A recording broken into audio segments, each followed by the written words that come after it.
There are places on the map where the forest seems to breathe. Blackwater Creek was one of them.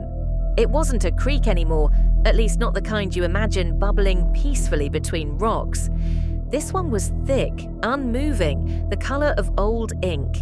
It lay like a wound cut into the earth, surrounded by gnarled trees whose roots twisted downward as though trying to crawl away from the water instead of drinking from it.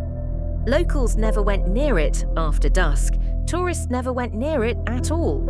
And those who did, well, the town's old-timers had a name for them, the missing monthlies.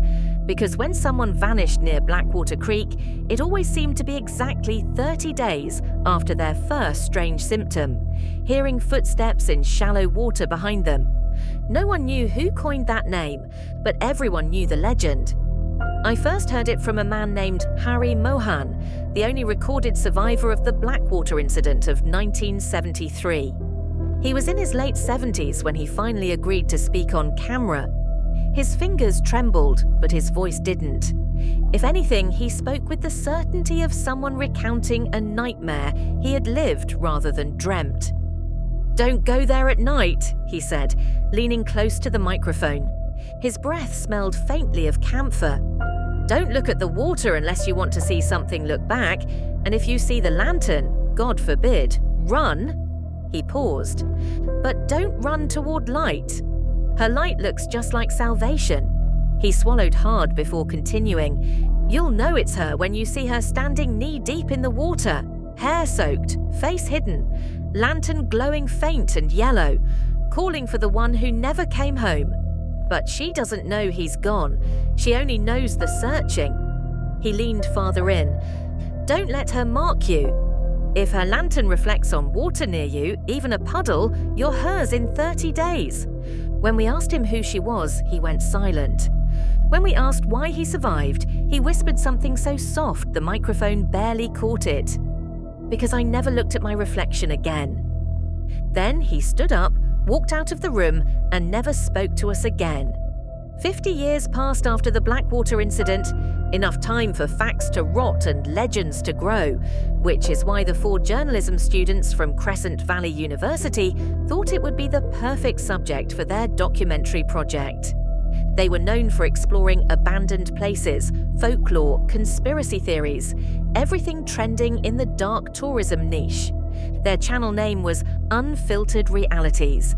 The group was tight-knit, Reva Senior, lead investigator, calm, sharp, the type who believed every legend had a human explanation, Kanishk Rao, cameraman, obsessed with capturing paranormal content but insisted he didn't believe in ghosts.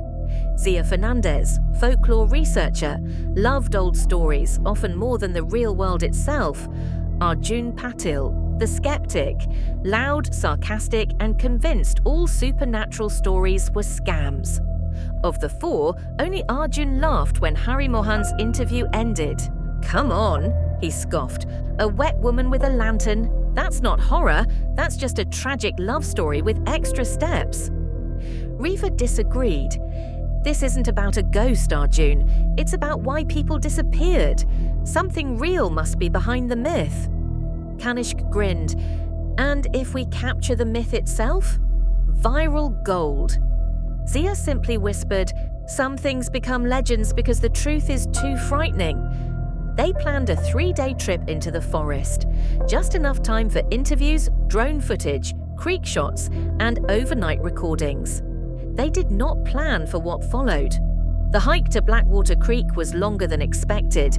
The air was strangely heavy, like someone had exhaled through the trees and forgotten to inhale again. By the time they reached the campsite near the creek, the sun was slipping below the horizon. The water reflected nothing, not the sky, not the trees, not even their lantern lights. It was like staring into melted darkness. "Creepy aesthetics," Kanishk murmured as he focused his camera. "But where's the lady of the hour?" Arjun picked up a stone and tossed it into the creek. Not a ripple, not even a sound. "Dead water," he declared. "Probably some dense mineral composition. See? Science." Zia didn't look convinced. Reva was studying her map when she frowned. "The creek used to be twice this size. Why would it shrink this much? Before anyone could answer, they heard it. Splish, splish, splish. Footsteps in shallow water. Behind them, Kanishk whipped his camera around. Nothing, only the thick black water, unmoving. Arjun smirked. Probably a fish, or your imagination. But that night, the real warning came long after they fell asleep. At 3:14 a.m., Zia awoke to a sound that froze her blood. Drip, drip, drip. Something wet was inside the tent. When she sat up, her fingertips touched the ground and felt mud. Cold, sticky mud. Kanishk, hearing her gasp, switched on his red camping light. And there, illuminated in the dim glow, they saw them. Wet footprints. Small at first, then larger, then unmistakably human. A trail leading from the flap of the tent to where Arjun was sleeping, but Arjun did not wake, not even when Zia shook him. His skin felt cold. When they reviewed the footage from the outside security camera the next morning, they expected to see nothing. But there was something. At exactly 3:14 a.m., the camera picked up a faint yellow light near the creek, drifting slowly, as if carried by someone walking. A lantern. And just before the footage corrupted, a woman's silhouette appeared for a single frame. The silhouette was facing their tent.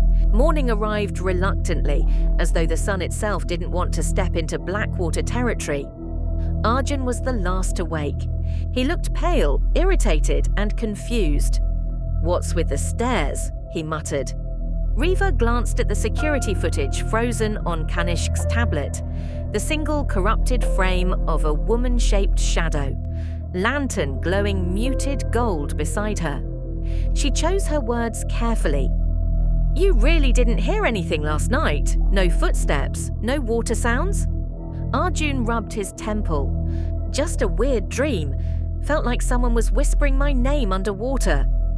Zia stiffened. "What did the voice say?" Arjun shrugged. "Nothing clear, just calling." He stood, stretched, and scratched the back of his neck. But when he pulled his hand away, there was something smeared on his skin. Mud. Thick black mud, the kind from the creek. Kanishk's breath caught. That wasn't there last night. But Arjun dismissed it.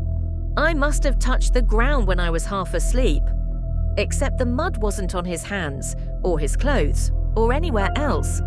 Only that single print-thick smear on the back of his neck, almost like a hand had pressed there. Zia insisted they take a walk away from camp, far from the creek, to talk. She unfolded an old archive map she'd brought, a map drawn by surveyors in 1952. "This creek," she said, pointing, "was never supposed to be this deep or this dark. It wasn't even marked as dangerous until after 1961. Riva leaned in. "What happened in 1961? Zia swallowed. "A woman disappeared here, a woman named—" The wind carried her words away, but the name hung unspoken between them. "That's just a story," Arjun interrupted. "A grieving woman looking for her husband. Lantern. Drowning. Guy dies. She dies. Sad cycle. Nothing supernatural." But his voice lacked conviction. And Riva didn't miss the way he kept rubbing the back of his neck, as though it itched beneath the skin.